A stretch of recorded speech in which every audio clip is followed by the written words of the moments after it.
Welcome to The Explainer. Today, we're going to pull back the curtain on the invisible forces that shape our online lives. We're going to look at those subtle design choices that guide and, let's be honest, sometimes misguide the decisions we make every single day. I mean, we've all been there, right? You sign up for some free trial, and then suddenly trying to cancel it feels like you're trying to solve an escape room. Or you get one of those pop-ups that tries to guilt you for saying no to an offer. That feeling of being cornered? Yeah, it's not a great one. But here's the thing you have to remember. These frustrating experiences, they are rarely accidents. They're almost always the result of really carefully crafted psychological tactics that are built right into the design. So let's get into it and unpack how this all works. Okay, so to really understand how this happens, we kind of have to look inside the designer's toolbox.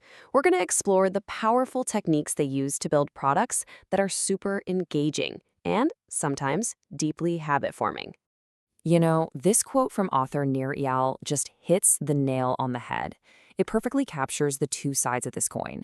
These techniques can be used to build amazing, helpful products, but that very same power can also be used to exploit our own psychology. So how do they actually do it? How do companies create these products that just become part of our daily routine, the ones we check without even thinking about it? Well, a lot of the most successful apps in the world use a framework called the hooked model.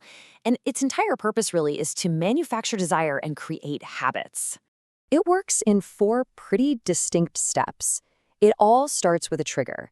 Think of that little notification that pops up on your screen. That prompts an action. You open the app. Then you're hit with a variable reward, kind of like the endless, unpredictable stuff on your social media feed. And finally, you make a small investment. You know, a like, a share, maybe a comment, which just reinforces the whole loop and gets you ready for the next trigger. And by cycling you through these hooks again and again and again, companies start to create internal triggers. The app becomes the go-to thing whenever you feel bored or lonely or just curious. It becomes that first-to-mind solution. Okay, so another really powerful tool in this whole toolkit is tapping into something we all have: the fear of missing out, or FOMO. It's a strategy designed to turn your hesitation into an immediate yes. And I bet these tactics look pretty familiar. I mean, think about it. Countdown timers, those little only 2 left in stop warnings, messages telling you how many people are looking at the exact same flight. We see this stuff everywhere, and it's all designed to make us feel like we have to act right now. Now look, these tools aren't inherently evil. They can create some really great, fun experiences. But there's a very, very fine line where persuasion crosses over into straight-up manipulation. Let's explore where exactly that line gets drawn. You know, the difference really boils down to intent and, well, transparency. Persuasion clarifies things to help you make a choice. Manipulation, on the other hand, obscures information to benefit the business, a lot of the time at your expense. And this is where we get into the world of what are called dark patterns. And these aren't just mistakes or bad design. No, these are deliberate choices made to trick or confuse you into doing something you probably wouldn't normally do. Just take a look at some of the most common ones. You've got the Roach Motel, super easy to get in, nearly impossible to get out. Then there's confirm shaming, which uses guilt to get you to say yes. And of course, hidden costs, which just surprise you with extra fees at the very, very end of a purchase. And while these deceptive tactics might seem like a clever way to boost some numbers in the short term, believe me, they come with a huge, staggering long-term cost. This number right here, it's just wild. A European Commission study found that a shocking 97% of the most popular apps and websites in the EU have at least one dark pattern. So this isn't a fringe issue, it's a mainstream problem. So what kind of damage are we talking about? Well, it falls into 3 main buckets. First, and this is the big one, it absolutely destroys user trust. It also attracts massive legal fines from regulators. And finally, it causes this thing called silent disengagement, where people just stop using your service without even complaining. They just disappear. This quote really just perfectly captures the core business problem here.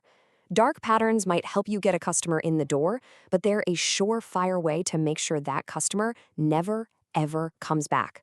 They absolutely kill loyalty.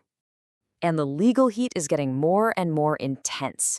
Regulators like the FTC in the US and authorities in the EU are handing out massive, sometimes billion-dollar penalties to companies for using these deceptive designs. They are not messing around. So, what's the alternative? What's the better way? It's not to stop being persuasive. No, it's to build products that are ethical and transparent by design. Products that put the user's best interests right at the center of everything. This means you're actively doing the opposite of those dark patterns. So instead of a roach motel, you offer easy exits. Instead of sneaky pre-checked boxes, you give people explicit choices. And instead of fake urgency, you only use information that is actually accurate. And the business case for doing this? It's crystal clear. Ethical design isn't just about morals. It's a proven strategy for sustainable growth. It builds a brand people actually want to support, not one they feel trapped by. At the end of the day, companies that prioritize empowering their users and being transparent aren't just doing the right thing. They're creating a huge competitive advantage. Because trust is the absolute foundation of any real, lasting customer relationship. Ultimately, the design choices being made in boardrooms and at workstations all over the world, they shape the digital world for all of us. And every day, we're faced with a choice. Are we going to build a web that tricks us or one that truly serves us? The kind of web we end up with, well, that's up to us.